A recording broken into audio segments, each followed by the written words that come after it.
कौन बनेगा प्रधानमंत्री? एक दिन दरबार में तहलका मचा हुआ था। वजह थी प्रधानमंत्री का किसी निजी कारण से 1 महीने की छुट्टी पर जाना। हमारी शादी को 30 साल हो गए, पर आज तक तुम मुझे कहीं घुमाने ले नहीं गए। इस बार कोई बहाना नहीं चलेगा। मुझे तत्काल ही 1 महीने के यूरोप यात्रा पर ले चलो, वरना मैं चली अपने माता पिता के घर टिम्बकटू। अब इस बहुमूल्य पद की जिम्मेदारी इतने समय तक कौन संभालेगा, उस पर गंभीर चर्चा चल रही थी। और मतदान के बाद 2 नाम सामने आए, मुख्यमंत्री जी उर्फ शातिर मंत्री और हमारे प्यारे बीरबल, जो अब तक दरबार आए नहीं थे। देखा बादशाह जिल्लेलाही, हमेशा की तरह बीरबल आज भी देर से आएगा। क्या ऐसे गैर जिम्मेदार व्यक्ति को प्रधानमंत्री जैसे बड़े पद पर बिठाना उचित होगा? बात तो तुम्हारी सही है, पर हो सकता है बीरबल किसी जरूरी काम में फंस गया हो। राज्य की सेवा से ज्यादा जरूरी क्या हो सकता है? मैं तो कहता हूँ आप मुझे 1 महीने का प्रधानमंत्री बना दीजिए और देखिए मैं इस राज्य को कैसे ऊंचाइयों पर ले जाता हूँ। हम ये निर्णय ऐसे नहीं ले सकते। मतदान में आप और बीरबल को बराबर संख्या में मत मिले हैं, तो अब एक ही रास्ता बचा है। कौन सा रास्ता जिल्लेलाही? फिर क्या, बादशाह ने तुरंत एक कागज लिया और उस पर कलम से कुछ लिखने लगे। उन्होंने फिर उस कागज को एक लिफाफे में डाला और कहा, अब सुनो, ये पत्र हमने झुमरी तलैया के राजा और हमारे बेहद करीबी मित्र राजा झुमरू झुमरू के नाम लिखा है। तुम बीरबल के साथ वहाँ जाओ और ये पत्र उन्हें देकर ये कहना कि इसमें जो लिखा है वही करना। उसी से फैसला होगा कि राज्य का अगला प्रधानमंत्री कौन बनेगा। पर बादशाह महान, हमारे राज्य के प्रधानमंत्री का फैसला पड़ोसी राज्य के राजा कैसे कर सकते हैं? वो तो तुम्हें वहाँ जाकर ही पता चलेगा। कठिन परीक्षा के लिए तैयार हो जाओ।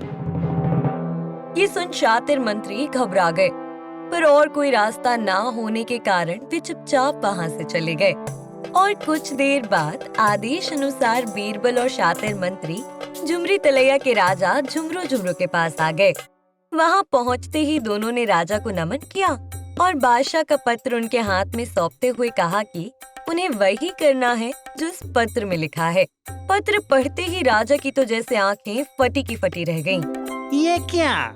इसमें तो लिखा है कि सामने खड़े दोनों व्यक्तियों को टॉमी के पिंजरे में डाल दिया जाए। ये सुन दरबार में खड़े सारे लोग भयभीत हो गए। बीरबल अचंभित हुए और शातिर मंत्री की तो जैसे हंसी ही निकल गई। ये कैसा मजाक किया है बादशाह ने हमारे साथ? भला हमें किसी कुत्ते के पिंजरे में डाल के क्या हासिल होगा? बुलाओ उस टॉमी को, हम भी तो देखें क्या भला है ये टॉमी। है? तुम खुद ही देख लो।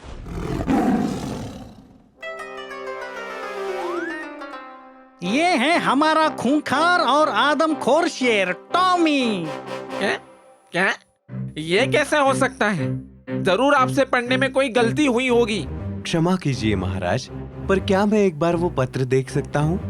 राजा झुमरू ने वो पत्र बीरबल को सौंपा, जिसे पढ़ बीरबल भी चौंक गए और बोले, देर से आने की इतनी बड़ी सजा कौन देता है भाई? अरे अरे अरे, पर मैं तो हमेशा वक्त पे आता हूँ और अधिक समय तक भी रुकता हूँ, फिर मुझे क्यों मिल रही है सजा? इनकी बातें सुन राजा बोले, मैं ये सब नहीं जानता। अगर बादशाह अकबर का ये आदेश है तो मुझे उसका पालन करना ही होगा। सिपाहियों, आज शाम सूरज ढलने के बाद इन दोनों को टॉमी के पिंजरे में डालने की व्यवस्था की जाए और ये कहीं भागे ना, इसलिए तब तक इन्हें काल कोठरी में बांध कर रख दो। फिर क्या था, राजा झुमरू के कहे अनुसार बीरबल और शातिर मंत्री को काल कोठरी में डाल दिया गया।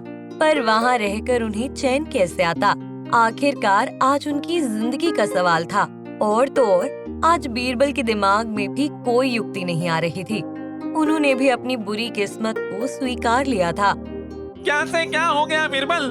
हम तो चले थे प्रधानमंत्री बनने और बन रहे खूंखार शेर का खाना। सोचा नहीं जीवन का अंत ऐसे होगा। ये सब तुम्हारी गलती है बीरबल। अगर तुम वक्त पे आते तो शायद आज हमें ये दिन देखना ना पड़ता। बस अब मेरी आखिरी इच्छा ये है कि वे तुम्हें पहले पिंजरे में डाल दे, ताकि मैं टॉमी को तुम्हारा शिकार करते देख सकूं और मेरी आत्मा को मुक्ति मिले। ये सुन तो जैसे बीरबल के दिमाग की बत्ती जल गई और उन्होंने खुश होकर कहा, वाह, क्या बात कही आपने मुख्यमंत्री जी। हमें इस मुसीबत से छुटकारा मिलने का उपाय मिल गया। वो कैसे? अब मेरी बात गौर से सुनो। जैसे ही हम पिंजरे के पास जाएंगे, तुम ये कहना। बीरबल ने शातिर मंत्री को पूरी योजना समझाई और उसी के साथ कुछ देर में सूरज भी ढल गया। उन दोनों को कैदियों की तरह बांधकर शेर के पिंजरे के सामने लाया गया। भूखे शेर की दहाड़ सुन सारा मंजर सहम गया, पर बीरबल ने शांत होकर कहा, बादशाह अकबर का शुक्रिया कि उन्होंने मुझे इस लायक समझा। चलिए, मुझे पहले इस पिंजरे में डाल दीजिए। अरे वाह, ऐसे कैसे तुम्हें डाल दे? सबसे पहले पिंजरे में मुझे डाला जाए। नहीं, मुझे डाला जाए। नहीं, मैं जाऊंगा। ये सुनकर तो सब अचंभित हो गए और राजा ने पूछा, अरे ये क्या, तुम दोनों पहले खाए जाने के लिए इतने उतावले क्यों हो? वो दरअसल बात ऐसी है कि मत बताओ बीरबल, वरना सब गड़बड़ हो जाएगी। मुझे बताने दीजिए मंत्री जी। इस राज्य का राजा बनने के लिए मैं कुछ भी कर सकता हूँ। ये बात सुन तो राजा झुमरो चौंक गए और उन्होंने पूछा, क्या मतलब इस राज्य का राजा? हमें साफ साफ बताओ, वरना अंजाम और भी बुरा होगा। दरअसल बात ये है कि कल शाम हमारे राज्य में एक बेहद ज्ञानी ज्योतिष आए थे और उन्होंने दोनों की कुंडली देखकर कहा कि अगले जन्म में हम दोनों के नसीब में राजयोग है। परंतु समस्या ये थी कि हम उसी राज्य के राजा बन सकते हैं जहां हमारे प्राण जाएंगे, और बादशाह अकबर कतई नहीं चाहते कि उनके वंश के सिवा कोई और उनके गद्दी पर बैठे। बस इसीलिए उन्होंने हमें यहाँ भेज दिया।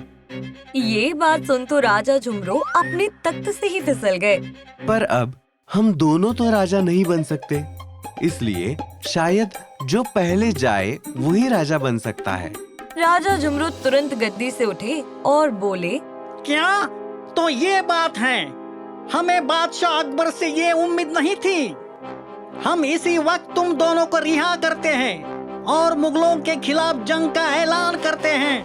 और तभी बादशाह अकबर जो वहाँ छुपकर सारा नजारा देख रहे थे, अचानक सामने आ गए। रुको मेरे मित्र झुमरू झुमरू, तुम जैसे सोच रहे हो वैसे कुछ नहीं है। दरअसल हमने ये जानने के लिए किया था कि इन दोनों में से इतनी कठिन समस्याओं को कौन सुलझा सकता है, ताकि हम उसे अंतरिम प्रधानमंत्री बना सके। और जैसे कि हमने सोचा था, बीरबल ही इस पद के लिए लायक है। ये सुन सारे लोग तालियां बजाने लगे और बीरबल ने सबको झुककर प्रणाम किया। लेकिन बादशाह, अगर बीरबल की दिमाग की बत्ती नहीं जलती और आप वक्त पर नहीं आते तो क्या होता? वो तो फिर तुम टॉमी से ही पूछ लो।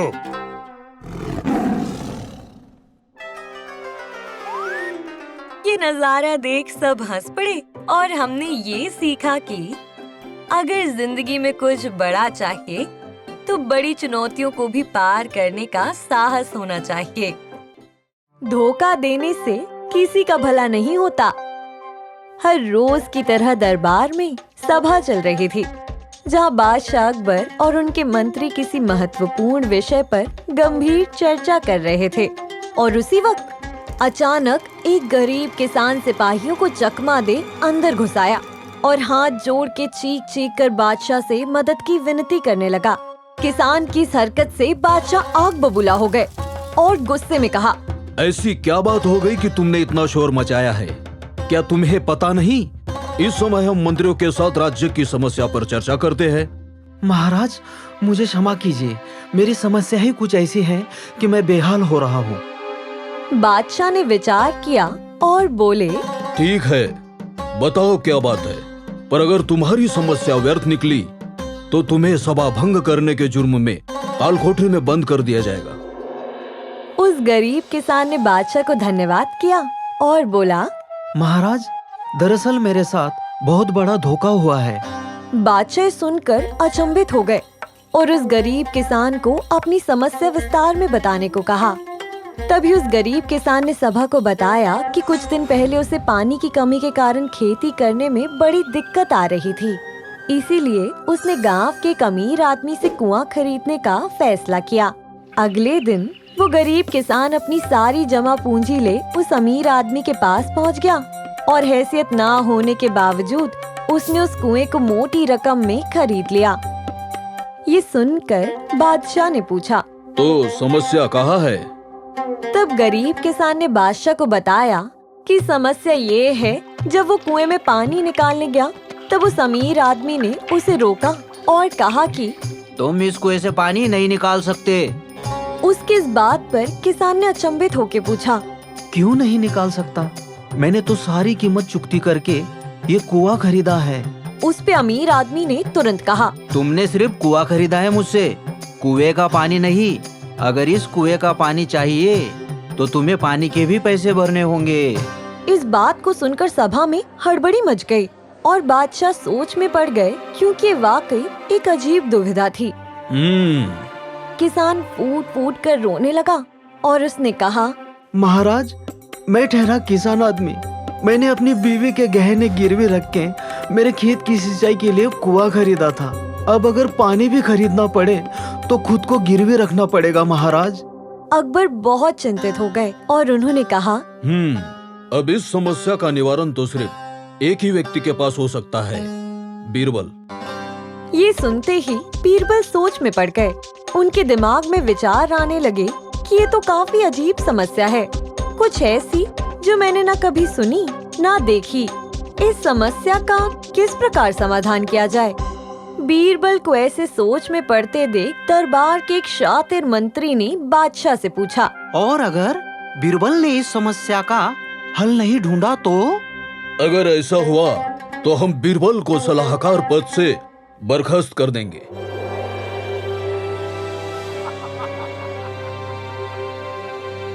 अगले ही पल बीरबल किसान की समस्या सुलझाने निकल पड़ते हैं और कुछ दूर चलने के बाद वो दोनों कुएं के पास पहुंच गए। अमीर आदमी कुएं के बिल्कुल बाजू में बैठ के शान से पैसे गिन रहा था। बीरबल ने उनके पास जाके उनको नमन किया, पर वो घमंडी अमीर आदमी बीरबल को अनदेखा कर पैसे गिनने में मदहोश था।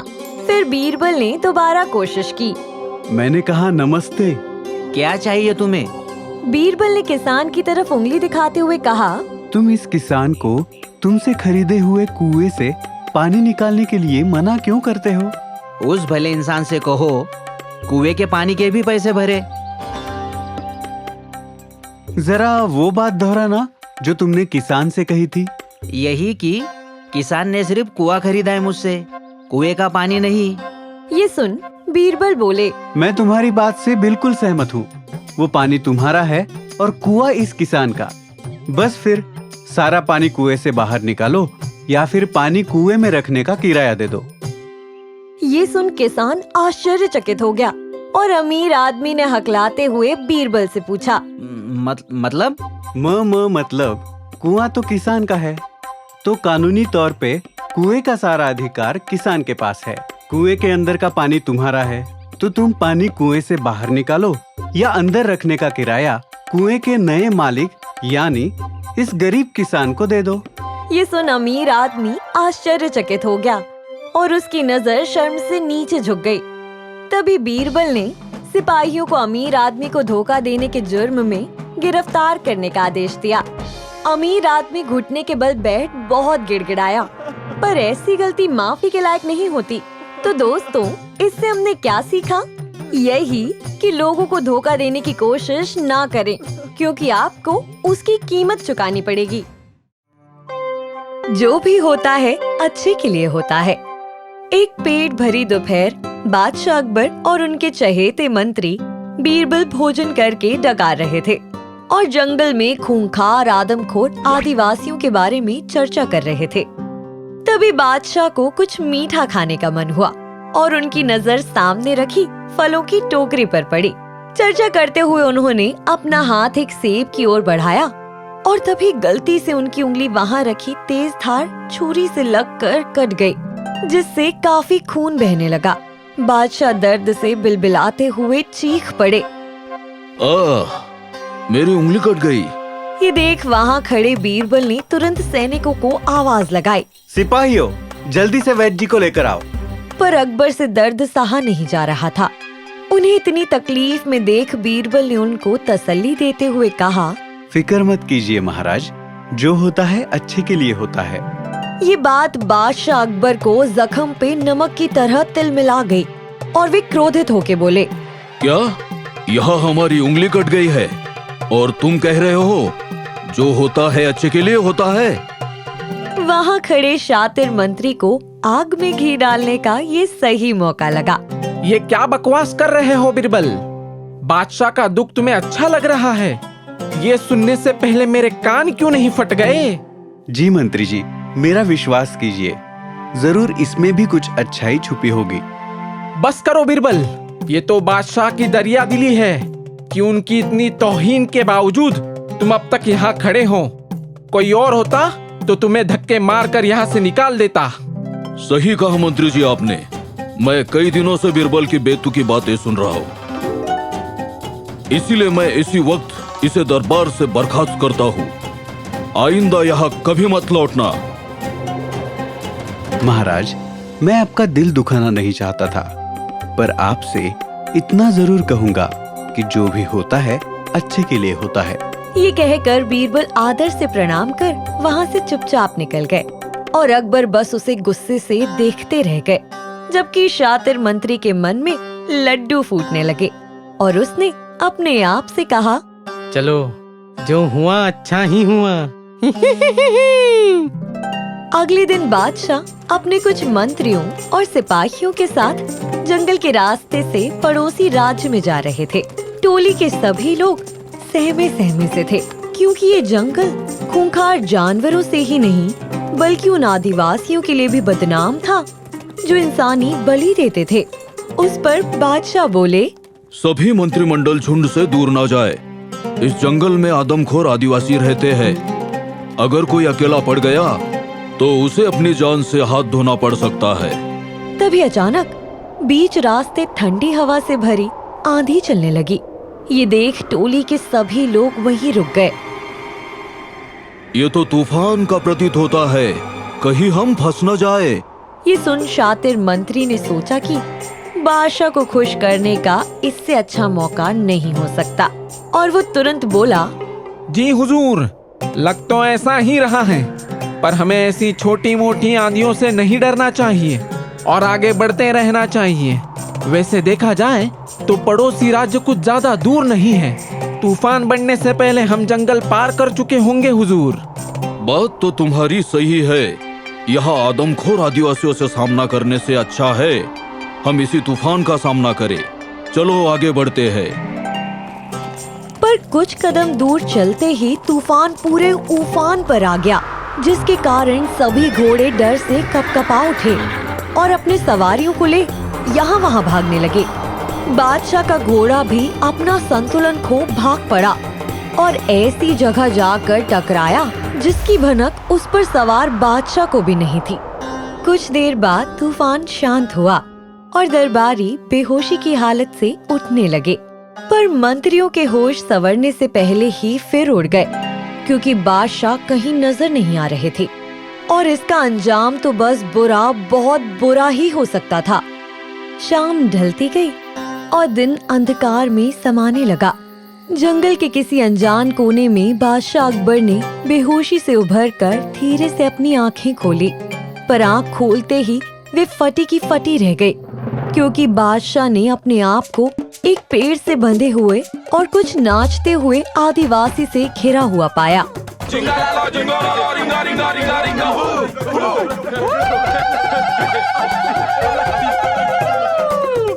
ये देख बादशाह को ये समझते देर नहीं लगी कि ये कोई और नहीं बल्कि वो ही बदनाम आदमखोर आदिवासी का इलाका है। बादशाह को अपना अंत अब सामने नजर आने लगा था और उन्हें बचाने वाला आसपास कोई नहीं था, बीरबल भी नहीं।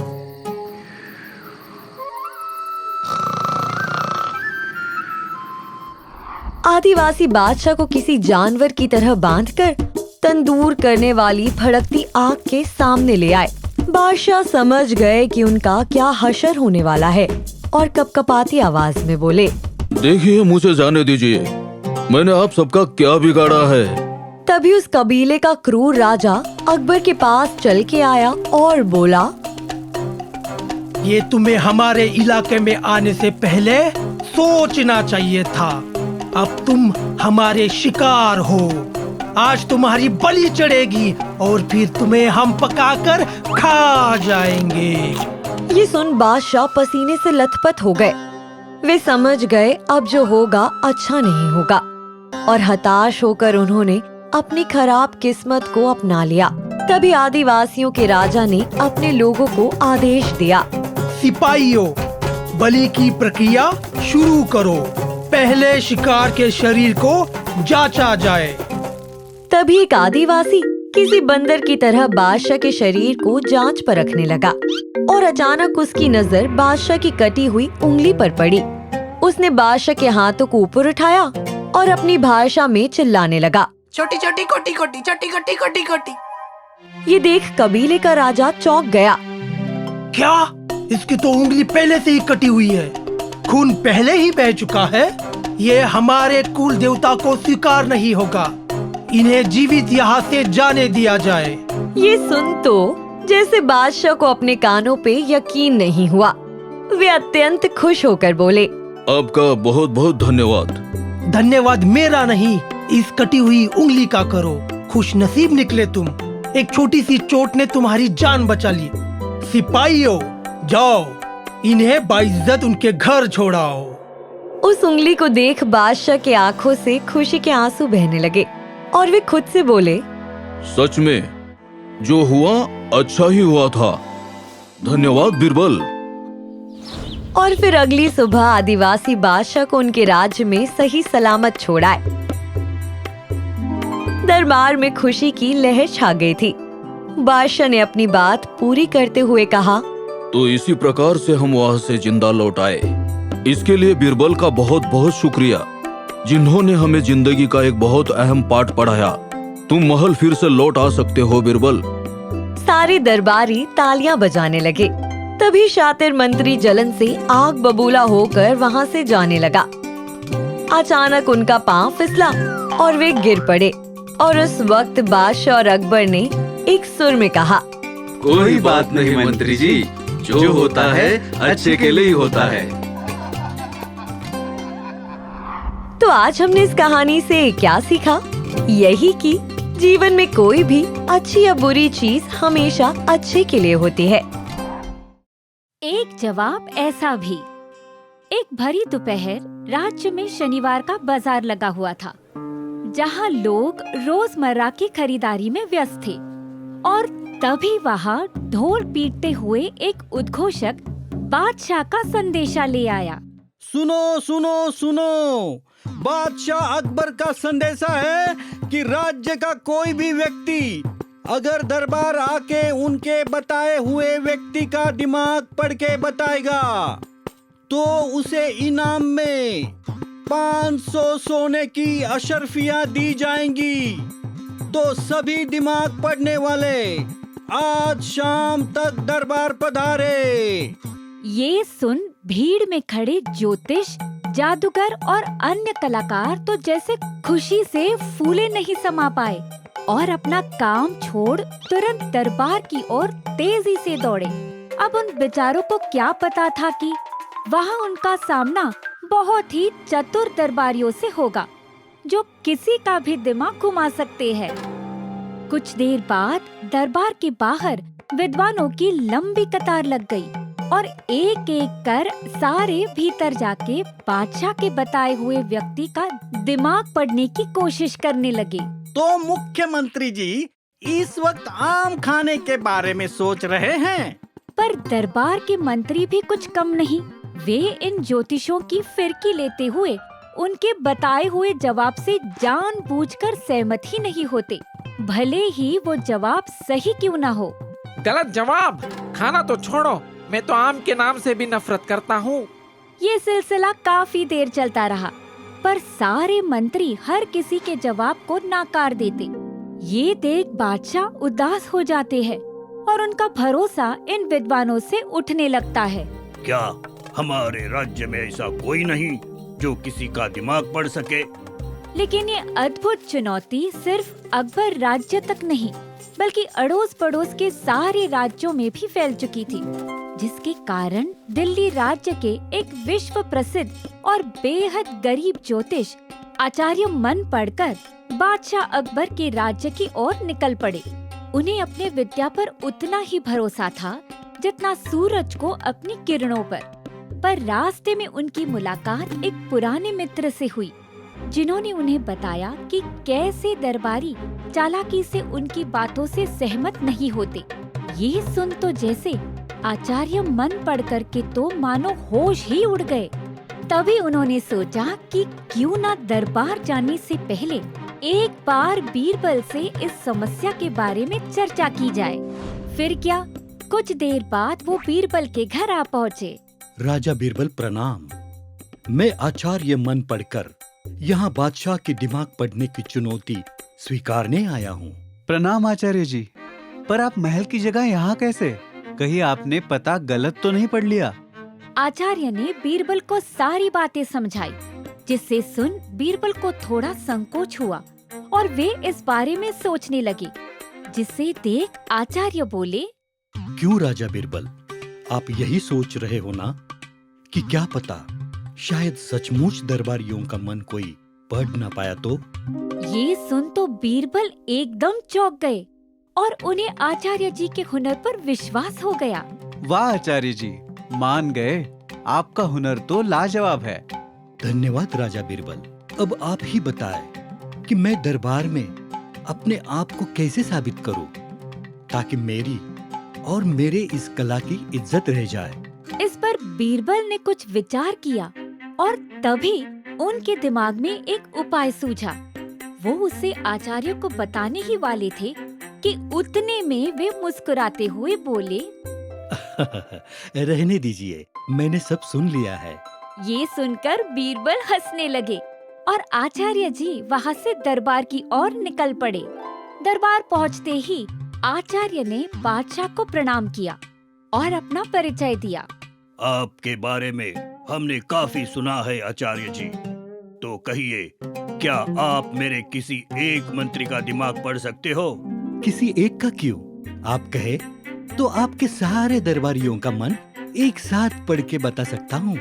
आचार्य जी का इतना ज्यादा आत्मविश्वास देख बादशाह अचंभित हुए और उन्होंने इस चुनौती को और कठिन बनाने का निर्णय लिया। अच्छा, तो ये बात है। ठीक है, आप सारे मंत्रिमंडली के दिमाग में क्या चल रहा है वो बताएं।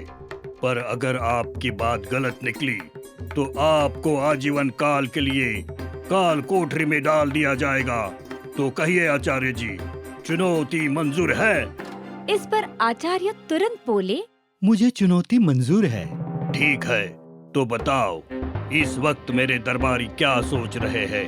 आचार्य जी ने सभी के ओर देखा और बोले, इस वक्त सारे दरबार के मंत्री उनके बादशाह की कुशलता, अच्छी सेहत और राज्य के लिए धन और बढ़ोतरी के बारे में सोच रहे हैं। क्यों दरबारियों, सही कहा ना? अगर कोई ये सब बादशाह के लिए नहीं सोचता तो बता दीजिए, मैं चुपचाप काल कोठरी में चला जाता हूँ। ये सुन तो जैसे सारे दरबारी उलझन में पड़ गए। अब आचार्य की बात टाले भी तो कैसे? उससे तो ये ही साबित होगा ना कि वे बादशाह और राज्य का अच्छा नहीं सोचते।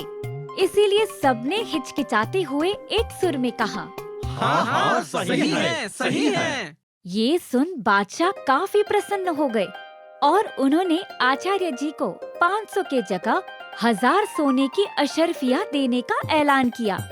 और हमने ये सीखा कि सही हुनर को आखिर सही कीमत मिल ही जाती है। कठिन पहेलियाँ। एक दिन एक घमंडी अंग्रेज दरबार पधारा और बादशाह के सामने आके अकड़ कर खड़े हो गया, जिन्हें देख सब चौंक गए और मुख्यमंत्री ने तुरंत उठकर कहा, क्या इन अंग्रेजों को पता नहीं? बादशाह को झुककर सलाम करना चाहिए। लगता है तमीज अपने घर भूल आए हैं। ये सुन अंग्रेज बोला, तुम हमें मत सिखाओ क्या करना है और क्या नहीं। हम बस उसी को झुक कर सलाम करते हैं जो हमें हमसे बेहतर लगता है। शुक्र मनाओ, हमारे यहाँ मेहमानों का सम्मान किया जाता है, वरना अब तक तुम्हें तुम्हारी इस बदतमीजी की सजा मिल चुकी होती।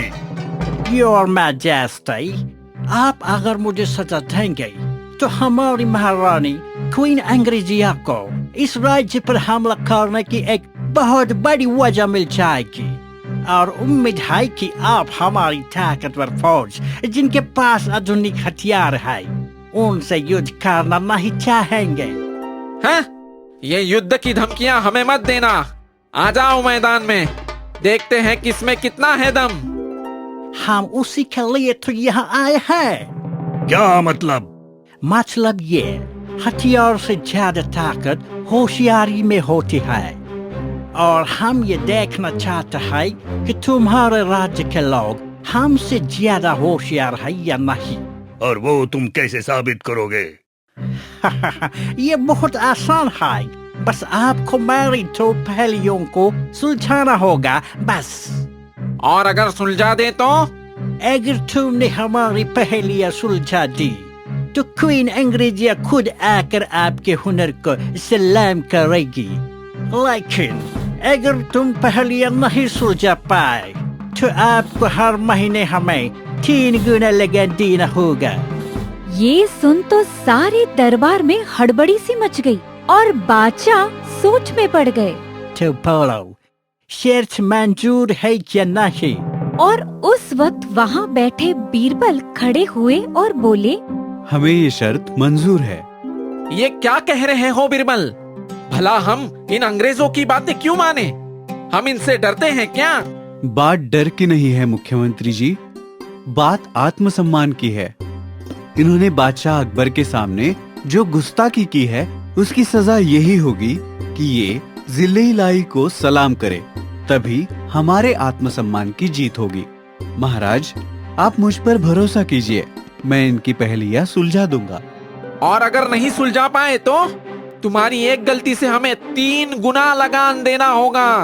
हमारे पास और कोई चारा नहीं है मुख्यमंत्री जी। बादशाह, आप बस इजाजत दीजिए। इजाजत है।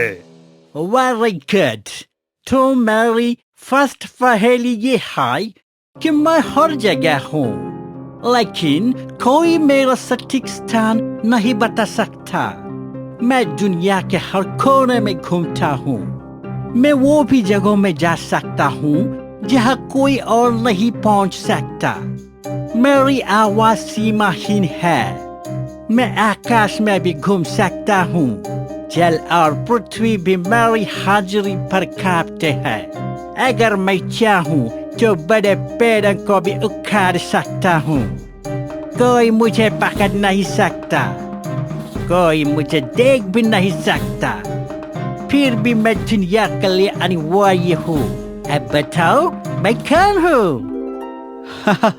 ये तो आपने काफी आसान पहेली पूछ ली। इसका जवाब है हवा, जो है सब जगह। तूफानों में करती है चीजें तबाह, फिर भी दुनिया के लिए है एक दवा। मरहबा मरहबा। बीरबल का यूं तेज तर्रार जवाब सुन अंग्रेज समझ गया कि उसे चुनौती को और कठिन बनाना होगा, और वो बोला, ठीक है, अब मुझे ये बताओ, मेरा राज सभी जगह है। मेरी गति मेरे दोस्त की तरह तेज है। कोई भी जीव बिना मेरे नहीं रह सकता।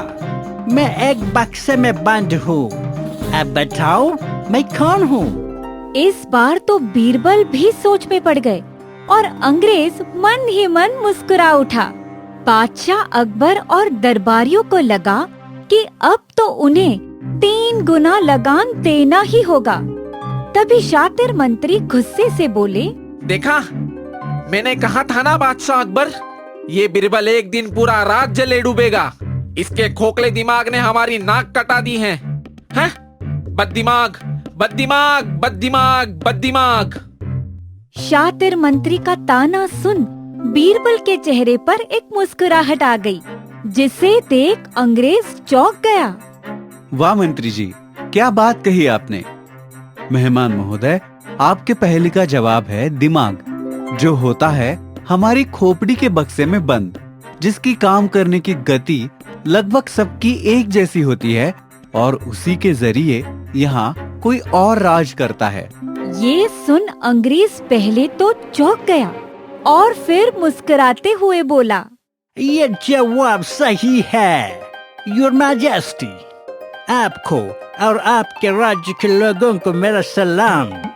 ये देख सारे लोग तालियां बजाने लगे और राज्य पर आई अंग्रेजी मुसीबत कुछ वक्त के लिए टल गई। तो आज हमने ये सीखा कि शक्ति से ज्यादा युक्ति श्रेष्ठ होती है।